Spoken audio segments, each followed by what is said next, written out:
გაგვიზიარეთ, დაგვირეკეთ, მოგვიყევით.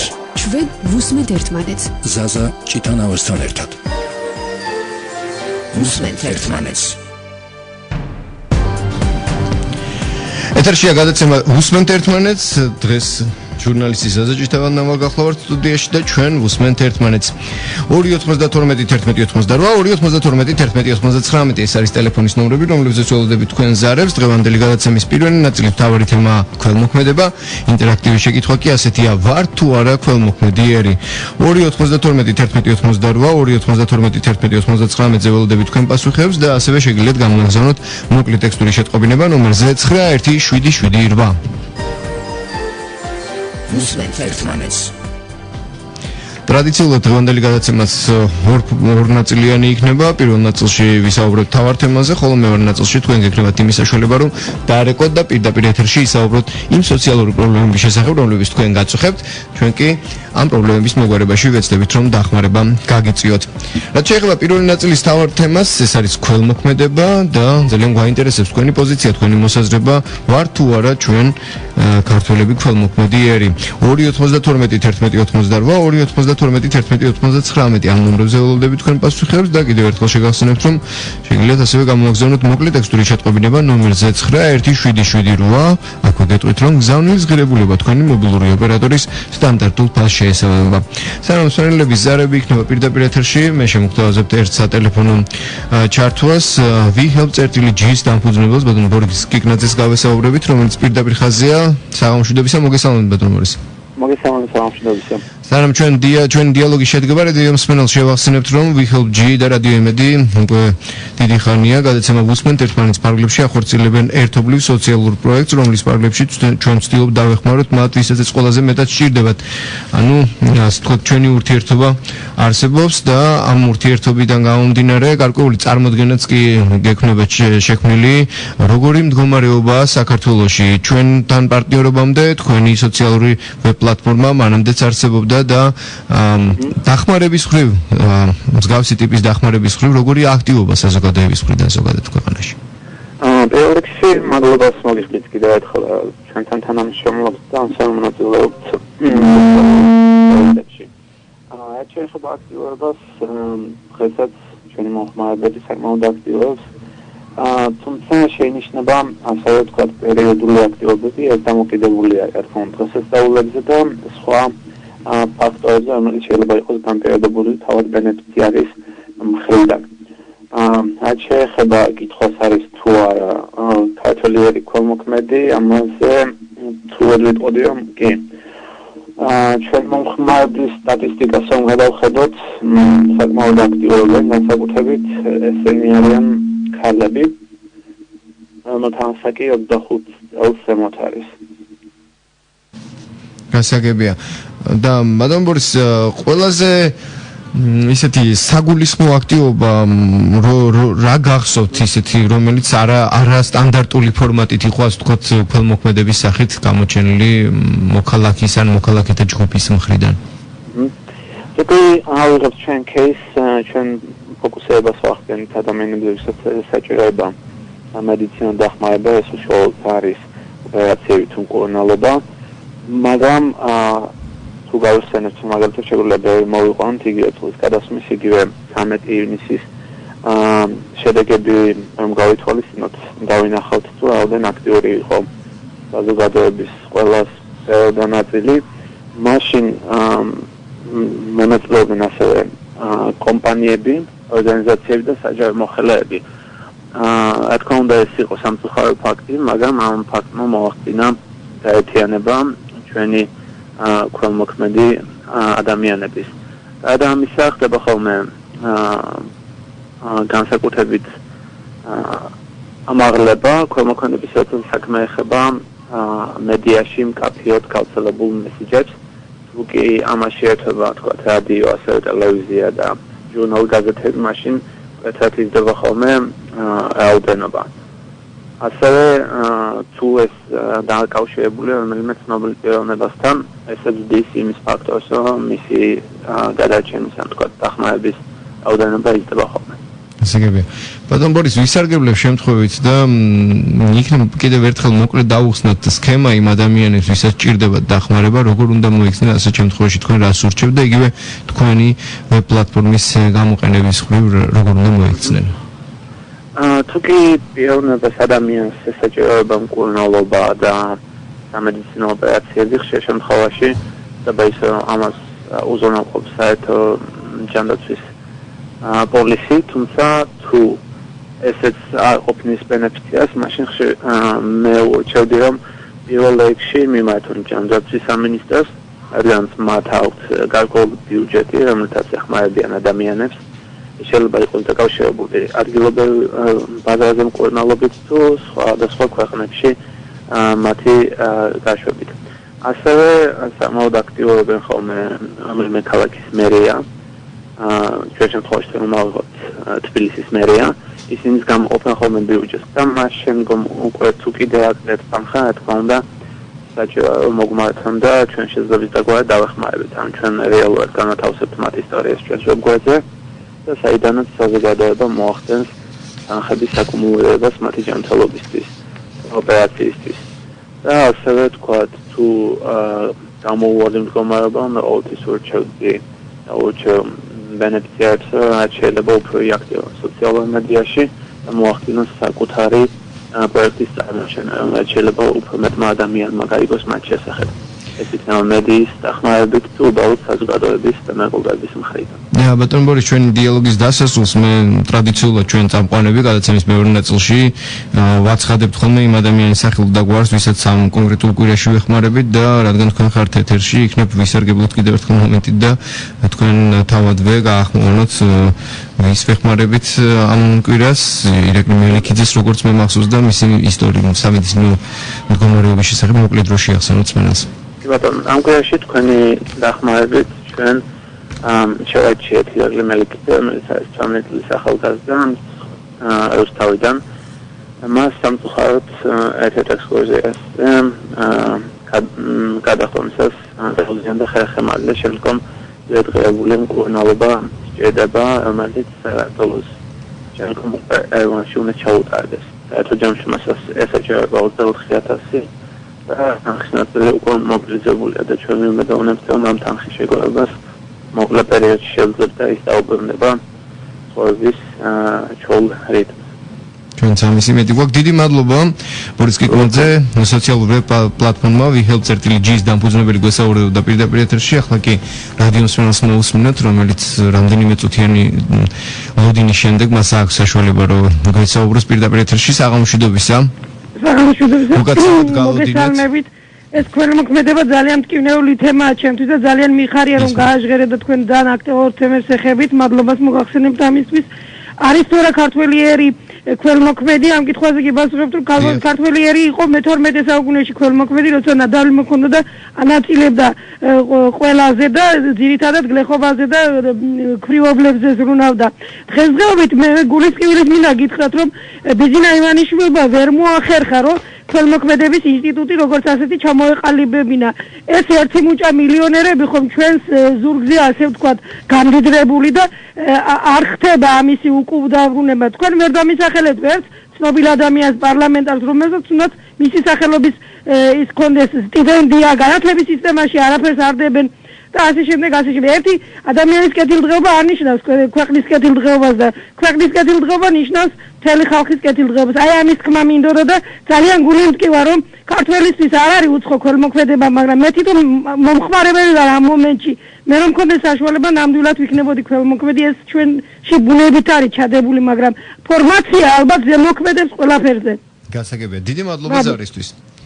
მადლობა, მსმენელი გვესაუბრებოდა პირდაპირ ეთერში და მან გაგვცა კითხვაზე პასუხი ვარ თუ არა ქართველიერი ქველმოქმედება. სწორედ ჩვენი გადაცემის პირველი ნაწილის თავარი თემა მე აქვე შეგახსენეთ რომ დასაწყისშივე ჩვენ პირდაპირ ეთერში ვესაუბრებოდით სოციალურ ვებ პლატფორმა WeHelp.gis დამფუძნებელს. WeHelp.gis განსაკუთრებით ძიმე ავადმყოფებს ეხმარება, ფონდი უკვე 2 წელზე მეტი არსებობს და ეს არის სოციალური ვებ პლატფორმა, სადაც შესაძლებელია საქველმოქმედო მოქმედებების ჩატარება ონლაინ რეჟიმში. თქვენ შეგიძლიათ გადაურიცხოთ თანხა იმ ადამიანს ვისაც კონკრეტულად ყოველი კვირის განმავლობაში ჩვენ ვეხმარებით, ამჯერად კი როგორც ბორის კიგნაძემ ვიხილავთ წერტილი G-ის დამფუძნებელმა განმარტა, ჩვენ ვეხმარებით 18 წლის ირაკლი მელიქიძეს, მის შესახებ ინფორმაციას გადაცემის მიწურულს კიდევ ერთხელ შეგახსენებთ და აქვე გავიმეორებ ჩვენი ტელეფონების ნომრებს, რომლებზეც ველოდებით თქვენ ზარებს 292 1188 292 თემა არის ქველმოქმედება,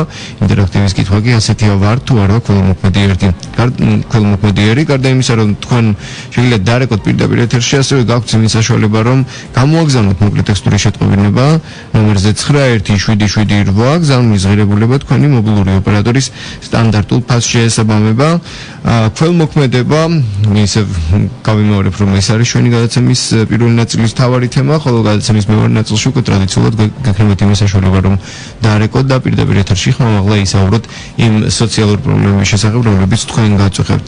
გადაცემის პირველი ნაწილი პრინციპში დასრულებულია, მცირეოდენი სარეკლამო ჭრის შემდეგ ჩვენ ისევ ვხვდებით ერთმანეთს და საუბარს გავაგრძელებთ სოციალურ პრობლემებზე, რომლებიც თითოეულ თქვენგანს აწუხებს. ჩვენ დაბრუნდებით მალე, თუმცა მანამდე კიდევ ერთხელ შეგახსენებთ ინტერაქტიული შეკითხვას, რამდენად არის ქართველიერი ქველმოქმედი და როგორია ქველმოქმედება. ეს არის ჩვენი გადაცემის პირველი ნაწილის მთავარი თემა 292 1188 292 1189. ამ ნომრებზე ველოდებით თქვენს ზარებს, რომ გამოთქვათ თქვენი მოსაზრება და პოზიცია. მეორე ნაწილში პირდაპირ ეთერში კვლავ განვაგრძობთ დიალოგს. გაგვიზიარეთ, დაგვირეკეთ, მოგვიყევით 292 1188 292 1199. უსმენთ ერთმანეთს.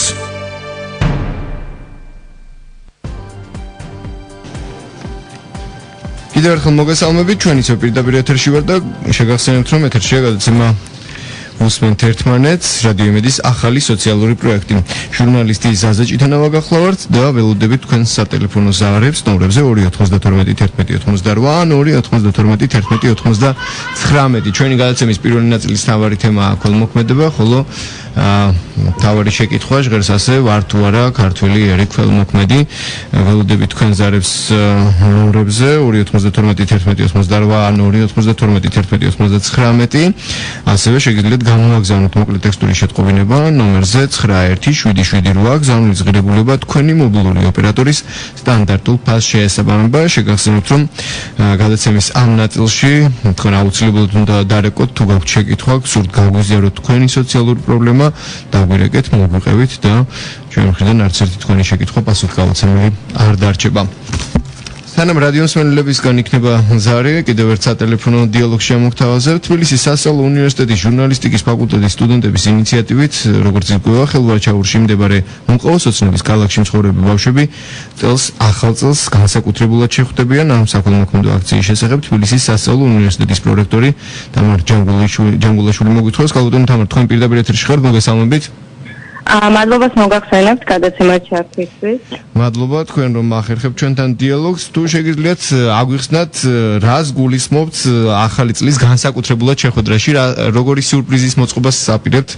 მოგახსენებთ, თბილისის სასწავლო უნივერსიტეტი დაარსების დღიდან აქტიურად არის ჩართული საქველმოქმედო ღონისძიებებში და ამჯერად უნივერსიტეტი არ ღალატობს ტრადიციას და ჟურნალისტიკის სპეციალობის სტუდენტებისა და ეკოფაქტის ერთობლივი გადაწყვეტილებით დაიგეგმა საქველმოქმედო ღონისძიება, კერძოდ ვაპირებთ გაულამაზოთ ახალი წელი მოყავთოსნების ქალაქის ბავშვებს და მათთვის შევაგროვეთ თბილისის სხვა საჭირო ნივთები და წყვილეული და ასევე სიმბოლურად სტუდენტები და მოყავთოსნების ქალაქის ბავშვები ეზოში დარგავენ აზრის ღებს.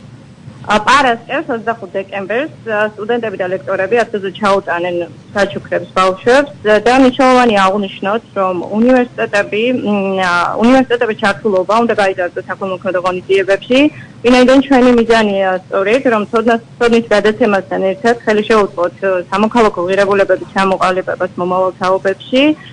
და ჩვენი უნივერსიტეტი, თბილისის სასწავლო უნივერსიტეტი მოუწოდებს სხვა უნივერსიტეტებს დავერთიანდეთ ამ დიდი კეთილი საქმისთვის და გაზაფხულისთვის გეგმავს მასშტაბური ღონისძიების ჩატარებას და ვიმედოვნებთ, რომ სხვა უნივერსიტეტის სტუდენტებთან ერთად კვლავ შევძლებთ მოყავთოსნების ქალაქის ბავშვების გულების გახარებას.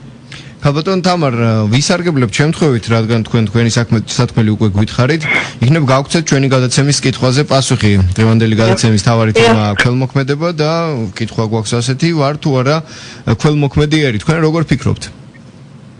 დიახ, ჩემი გადმოსახედიდან ჩვენ ვართ ქველმოქმედიერი, თუმცა გვჭირდება უფრო მეტი ძალისხმევა და სამოქალაქო საზოგადოების ჩართულობა ბიზნეს მისაღწევად.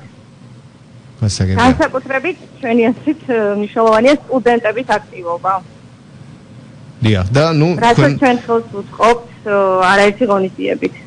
და ამის დიდი შესაძლებლობა გაქვთ შესაბამისად უნივერსიტეტში, თემატურად გაქვთ მსგავსი ურთიერთობის საშუალება. დიდ მადლობას მოგახსენებთ და წარმატებებს გისურვებთ. დიდი ჩვენ პირდაპირ ეთერში თბილისის სასწავლო უნივერსიტეტის პრორექტორი თამარ ჯანგულაშვილი გვესაუბრებოდა. შეგახსენებთ კიდევ ერთხელ, რომ თბილისის სასწავლო უნივერსიტეტის ჟურნალისტიკის ფაკულტეტის სტუდენტების ინიციატივით ხელვაჩაურში მდებარე მუყაოსოცნების ქალაქში მცხოვრები ბავშვები წლევანდელ ახალ წელს განსაკუთრებულად შეხვდებიან მათზე, როგორც უკვე გვითხრეს სატელეფონო ჩართვაში თბილისის სასწავლო უნივერსიტეტის წარმომადგენლები იზრუნებენ.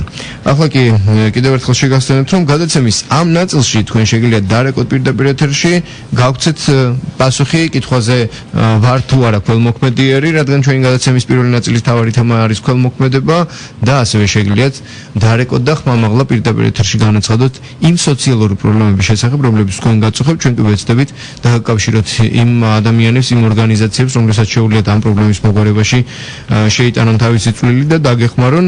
ველოდებით თქვენ ზარებს ნომრებზე 292 11 88 292 11 99 ასევე შეგიძლიათ გამოაგზავნოთ მოკლე ტექსტური შეტყობინება ნომერზე 917778. ჩვენთვის თქვენი აზრი მნიშვნელოვანია და ძალიან საინტერესოა. თქვენ როგორ ფიქრობთ, რამდენად ვართ ქველმოქმედები, რამდენად გვაქვს ამის პოტენციალი ქართულ ერს და როგორია თქვენი მოსაზრება, თქვენი შეფასება?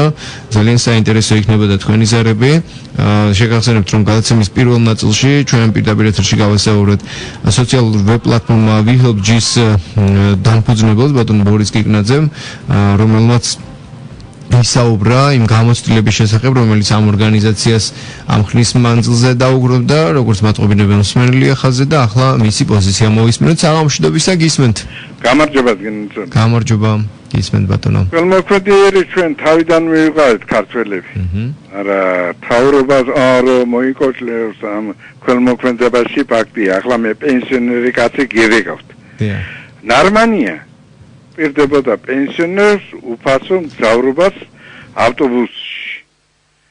და ეს გაქრა. ახლა მე შევიტან ასეთ წინადადებას თუ მიაწვით, კარგია სატრანსპორტო განყოფილება თუ რა არის მედიის. დღეში მაინც პენსიონერს 21 მაინც დაგვიჭრო, რომ დღეში ვიმოძაო იქცევიდე. რო 21.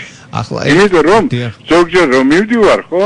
იქ რაღაც დროა მეტროდან ეგერ რო გევედი ეკობამდე გევიდა ის დრო და ვითომ რაღაც ჩაღავათია. ამიტომ დააწესოს პენსიონერებს 21 დღეში. გასაგებია. აი 21 დღეში დილა ზოგადად საღამოდი ღამე მაინც არ მომწონს პენსიონერს და თქვენ რაზეც საუბრობთ ბატონო ჩემო, ეს არის სოციალური დახმარება ან სოციალური პრობლემების დაკავების გაუმჯობესება, იმიტომ რომ ქველმოქმედებაში ეს არ არის. სოციალური დახმარება არ მithოვია რა. სოციალური პირობების გაუმჯობესება არის ეს, იმიტომ რომ ქველმოქმედება ცოტა სხვა, მთავრობას ქველმოქმედება არ ჭირდება, მთავრობა უნდა იზრუნოს ჩვენზე. ქველმოქმედიერი ვიყავი და მე ომიანობის წლები მახსოვს ქველმოქმედება და ერთმანეთის მიმართ დახმარება რო არ ყოფილიყო. ნამდვილად. აკობამდე ვერ მოვიდოდი, მე ბავშვი ვიყავ, მაგრამ მახსოვს ახლა 77 წლის კაცი ვარ და ვიცი ქველმოქმედება როგორია და ახლა მე ვიყო ზოგი ფულიანი მე ვიყო და თქვენ პატრონი მოგიგდათ. არა, ალბათ. ნუ მე ყველაზე არ ვიცი. იმედი დავიტოვოთ. ყველაზე არ ვიცი. რაც საჭიროა ხალხისთვის. ის გოგეთი ამ ხალხს. გასაგებია. მართლი იქნება მაგი. აი ქველმოქმედებაში ჩავატო. საჭიროა რო გირდებოდა. როგორ შეფასებთ? კარგი, დიდი მადლობა. მადლობას მოგახსენებთ ზარისთვის, უღრმესი მადლობა. იმედია თქვენ სურვილსაც გაითვალისწინებენ ის ადამიანები, ვისაც ეს ძალუთ ქველმოქმედების განხორციელების კუთხით. მე კიდევ ერთხელ შეგახსენებთ, რომ რადიო იმედი და სოციალური ვებ პლატფორმა WeHelp.G ახორციელებენ ერთობლივ საქველმოქმედო კამპანიას და ჩვენ ვცდილობთ ასე დავეხმაროთ მათ, ვისაც ეს ყველაზე მეტად სჭირდებათ. ამ კვირაში ჩვენ 18 წლის ირაკლი მელიქიძეს ვეხმარებით, მათ ხერხემლის ზურგის ტვინის დახურული ტრავმა აქვს და პოსტოპერაციული რეაბილიტაცია სჭირდება, რომელიც 24408 ლარი ღირს. დამატებით ინფორმაციისთვის გთხოვთ ეწვიოთ ვებგვერდს www.wehelp.G მოძებნოთ ირაკლი მელიქიძის სამედიცინო ისტორია და დაეხმაროთ მას. იმედი გვაქვს თქვენი თანადგომისა. WeHelp.G კი ეს არის სოციალური ვებ პლატფორმა, სადაც შესაძლებელია ქველმოქმედება ონლაინ რეჟიმში. რადიო იმედი კი ცდილობს ამგვარად გაუწიოს დახმარება მათ, ვისაც ეს ყველაზე მეტად ჭირდება, რადგან ჩვენ გსურს სოციალური ქველმოქმედების კულტურა დავნერგოთ და გვჯერა ჩვენ ერთად მეტ შევძლეთ. პრინციპში ამით დღევანდელი გადაცემა დასრულებულია. ერთმანეთს ჩვენ ხვალ შევხვდებით გადაცემა მოსმენთ ერთმანეთს ფორმატის პარლებში 17 საათიანი საინფორმაციო გამოშვების დასრულებისთანავე და ასევე ხვალაც გექნებათ იმის საშუალება, რომ პირდაპირ ეთერში დარეკოთ და რადიო იმედის პირდაპირ ეთერში გამოთქვათ თქვენი პოზიციები, თქვენი მოსაზრებები და ისაუბროთ იმ სოციალური პრობლემების შესახებ, რომლებიც თქვენ გაწუხებთ. ჩვენ კი ვეცდებით ამ პრობლემების მოგვარებაში მივიღოთ მონაწილეობა და დაგეხმაროთ. მადლობა, რომ გვისმენთ. დროებით ხვალამდე. გაგვიზიარეთ, დაგვირეკეთ, მოგვიყევით. ჩვენ ვუსმენთ ერთმანეთს. ზაზა ჭიტანავასთან ერთად. ვუსმენთ ერთმანეთს.